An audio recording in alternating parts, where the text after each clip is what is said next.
Bestiario Político, un podcast que analiza la política de manera global y hace un compendio de esas figuras que, como bestias, buscan, influyen o controlan el poder. Conversaciones a veces profundas, a veces no tan serias, de dos profesionales de la política. Edgar Gutiérrez, consultor y estratega político, y Osvaldo Ramírez, director de ORC Consultores. Bestiario Político.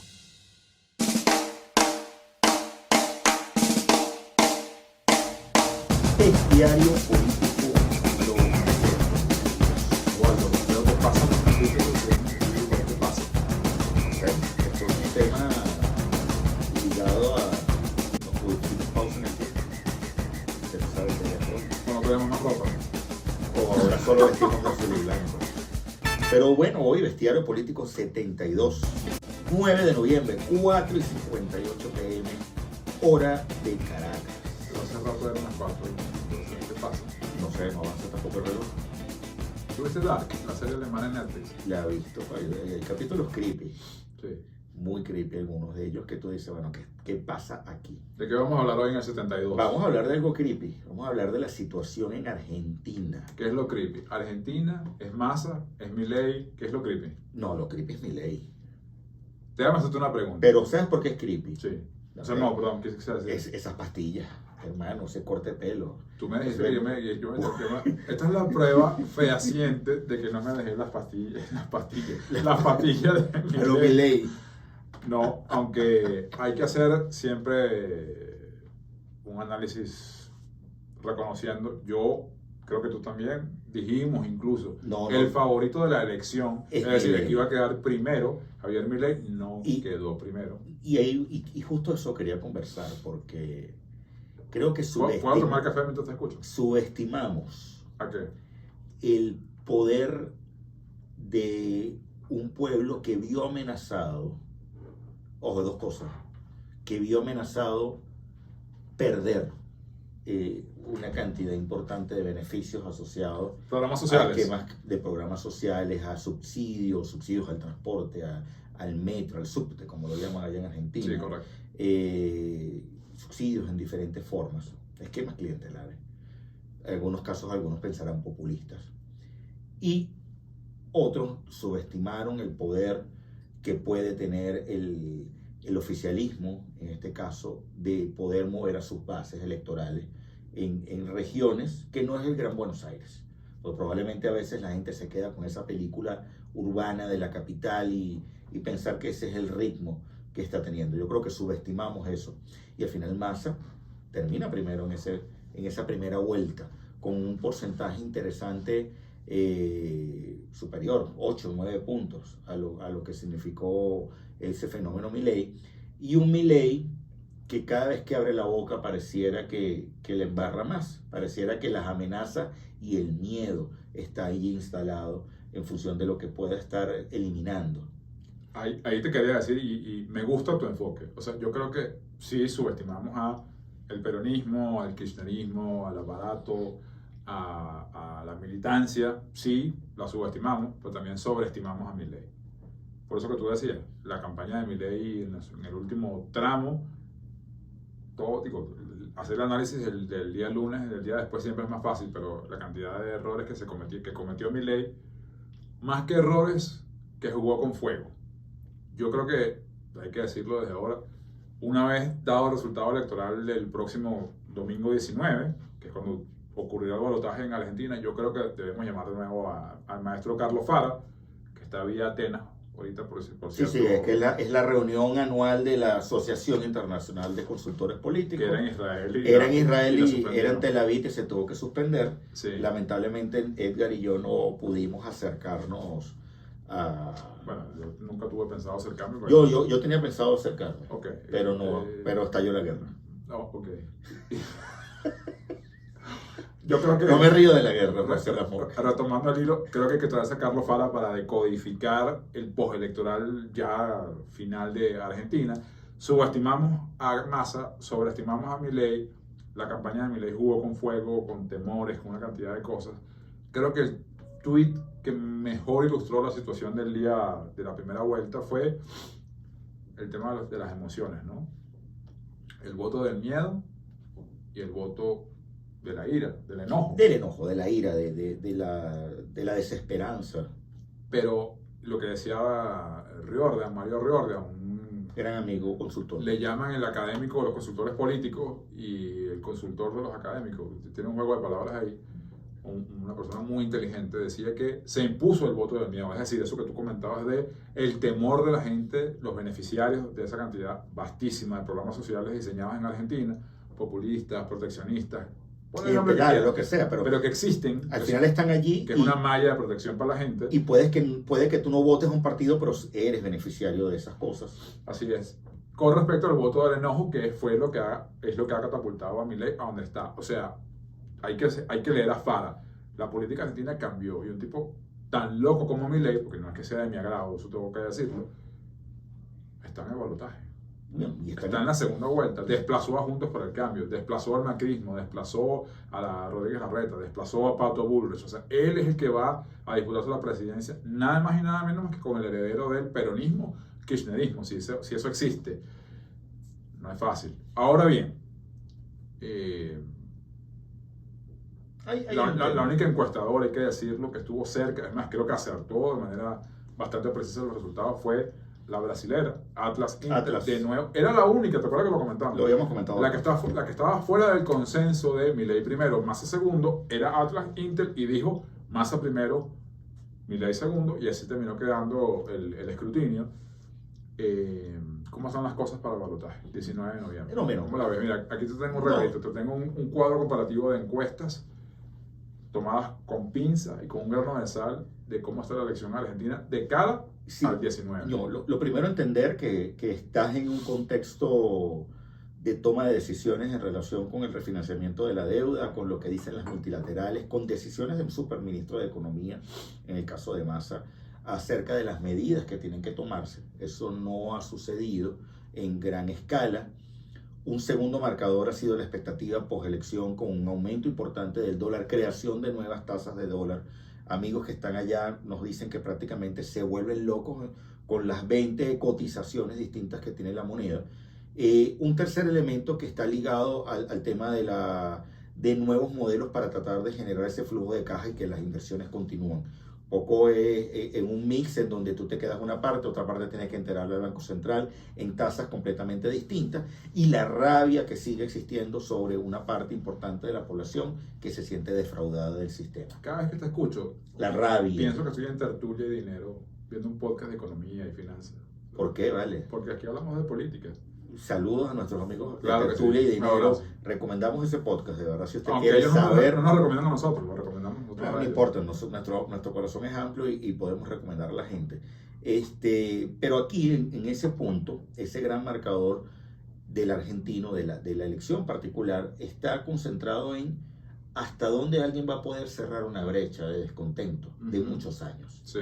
De muchos años en donde sigues pensando que Argentina fue la gran nación y que 2 o 3 grupos políticos la traicionaron y se robaron todo, de toda una cantidad importante de protestas sociales que llevaron al posicionamiento de unos gobiernos populistas, recordando a los Kirchner, recordando a Ernesto, recordando por supuesto a Cristina, de la persecución a Cristina Kirchner, de la oportunidad perdida de Macri. Creo que no hubo la oportunidad de poder demostrar un gobierno y repetir por justamente esa polarización, país altamente polarizado, y que te lleva hoy a un balotaje en donde, si vemos las encuestas, comenzamos por la de CIGP, donde Milei, en la mayoría de estas encuestas, con solo la excepción de Ciudad Córdoba, y la de Proyección Consultores, en la mayoría de estas encuestas termina estando arriba Javier Milei, pero por diferencias relativamente pequeñas.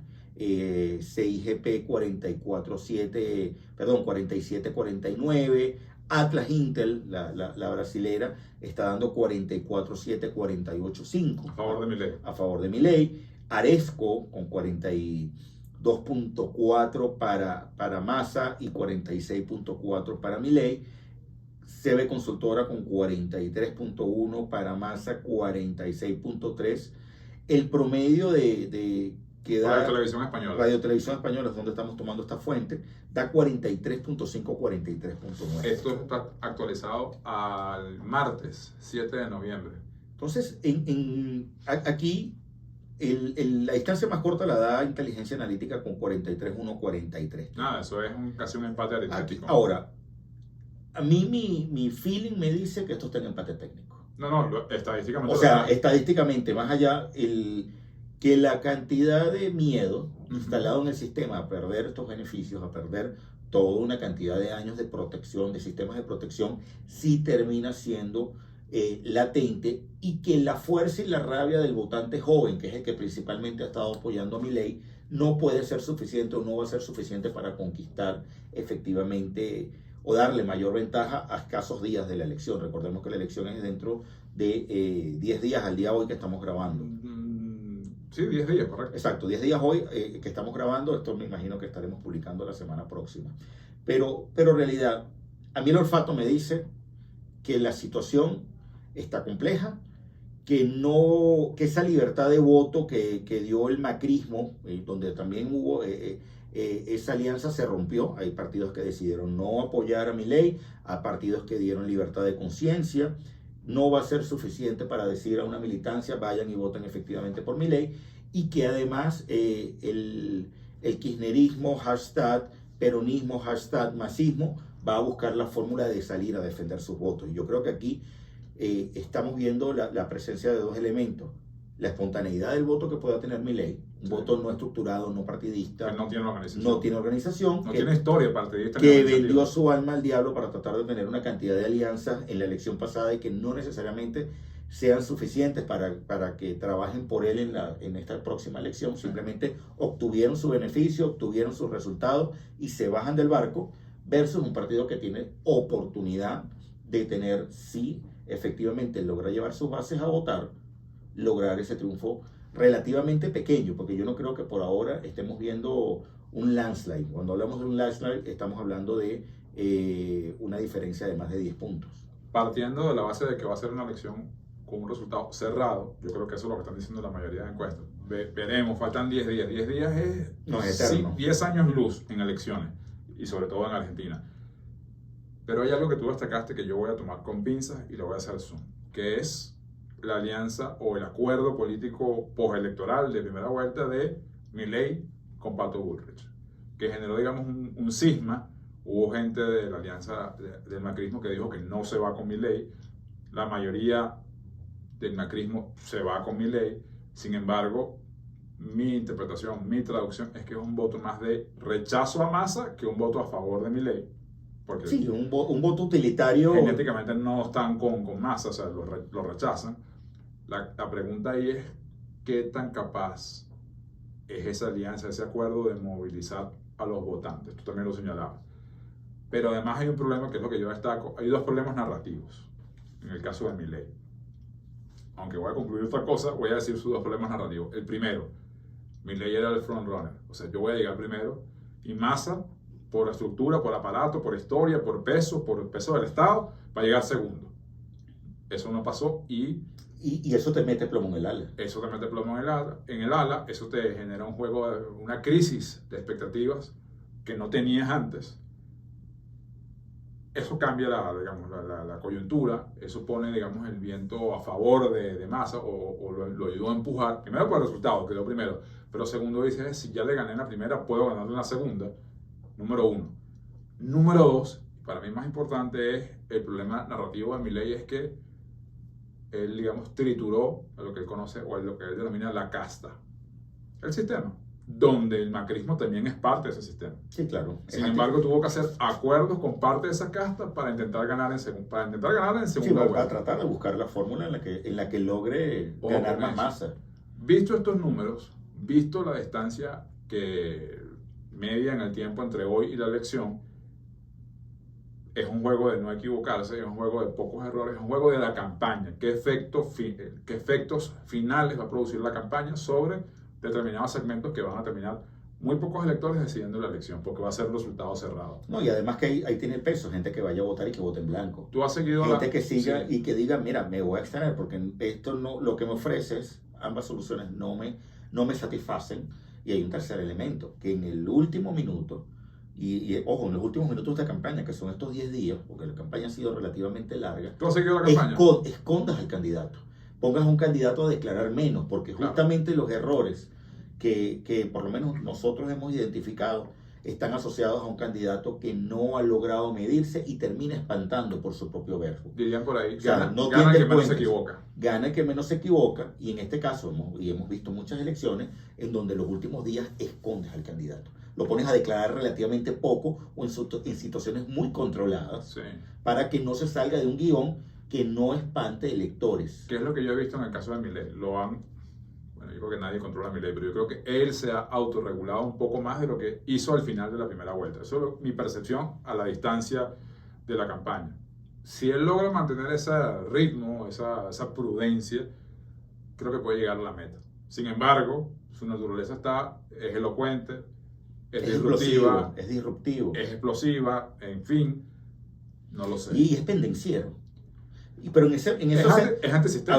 En eso ser pendenciero, ya tuviste que bajarte. A ver, me voy a dar un paso de escenario. Y ese escenario es: ganaste la elección.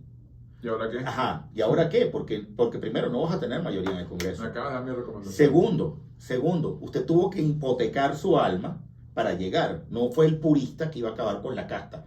Y cuidado si toda esa oferta que alguna gente está esperando, que acabes con el Banco Central y acabes con 20 ministerios y desmontes todos los esquemas ya está diluida. Señor, en 45 minutos o antes usted tiene una cantidad de protestas frente a la Casa Rosada. Sí. Va a tener las calles incendiadas porque la gente va a decir: no lo tolero. Sobre todo en un país que tiene un problema importante de tener que atender temas económicos y temas sociales antes que atender temas políticos. O sea, vas a tener que resolver. Y que cuidado si terminó siendo parte del problema por el cual Macri no repite. Tuviste una agenda económica y desatendiste la agenda social. Milei no puede acabar con esa agenda social y eso le puede pasar factura, asumiendo aquí, insisto, que lograste llegar en el último minuto con votos prestados. O no es capital propio. ¿Tienes ganas de mojarte? Me voy a mojar. Mójate. Massa. ¿Por cuánto? Por 2. 2 puntos. No, 1,5. ¿Tú? Milei. Por menos de 1 punto. Ok. Y esto, bueno, que va a quedar grabado. Quedó grabado. Va a quedar grabado. Esos son nuestros pronósticos de la elección argentina. Lo digo por una cosa. Porque sí he seguido acerca de Atlas Intel.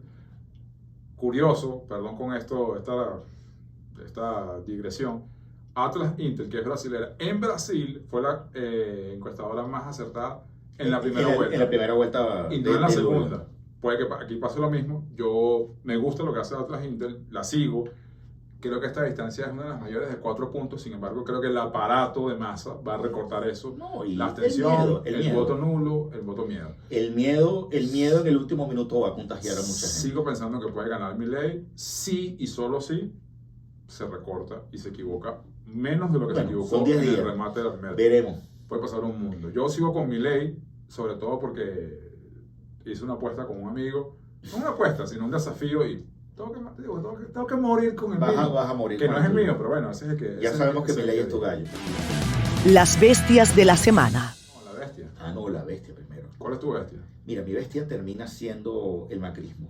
Okay. Creo que wow, no supieron leer, no supieron aprovechar el momento y prácticamente terminaron de regalar una cantidad de capital político que los saca de la carrera y los lleva a comenzar a pensar qué van a hacer dentro de 2 años para tratar de reconquistar territorios si es que lo logran reconquistar. Yo voy a mencionar a Pato Bullrich y en segundo lugar, muy de cerca, a Horacio Rodríguez Larreta, que puede demostrar en los hechos del 19 de noviembre un eventual acuerdo bajo la mesa con Sergio Massa de la capital. De la ciudad de Buenos Aires. De la ciudad de Buenos Aires. Creo que eso es así. Lo que recomendamos. Voy a empezar con la recomendación para no siempre preguntarte yo. Mi recomendación clásica de todos los tiempos, me inspiraste cuando dijiste, bueno, si Milei gana, la pregunta es, ¿y ahora qué hacemos? Escucharemos Los Auténticos Decadentes. Véanse de nuevo, vayan a los clásicos, busquen la película El Candidato, con Robert Redford, del año 72. No es fácil conseguirla. Si la quieren ver, escríbame. Yo se las consigo, tengo cómo. ¿Tú la viste? Sí, la vi hace bastante tiempo. Aquí, el candidato a senador de California, un clásico de los clásicos de las campañas y de la política. Mira, y hablando de cosas también nuevas, fíjate que no hemos recomendado hasta ahora nada viejo. No, yo me lancé un clásico. Pero voy a recomendar una peliculita bien interesante, yo no sé, creo que está ambientada en la vida real casi todo, sobre la nadadora Diana Nyad, una persona de más de 60 años que logra nadar durante más de 2 días para cubrir la distancia entre Cuba y Estados Unidos en nado de aguas abiertas, y lo logra en su 5º intento. El primero lo hace cuando tiene 28 años y el segundo lo decide intentar a los 60 y lo intenta en 4 oportunidades, sucediendo una cantidad de cosas. Está en Netflix, pero una serie que te ayuda a pensar que conseguir los objetivos no debe tener límites, no debe tener edad para poder alcanzar esos sueños que a veces uno persigue y abandona en algún momento de la vida. ¿Viste el documental de Beckham en Netflix? No lo he visto. Yo tampoco. Estoy por verlo. Lo guardamos, así que no lo recomendamos. Me han dicho que es bueno. A mí también. Capítulo 72. Un abrazo. Nos vemos. Los queremos. Bestiario Político, un podcast que analiza la política de manera global y hace un compendio de esas figuras que, como bestias, buscan, influyen o controlan el poder. Conversaciones a veces profundas, a veces no tan serias, de 2 profesionales de la política. Edgar Gutiérrez, consultor y estratega político, y Osvaldo Ramírez, director de ORC Consultores. Bestiario Político.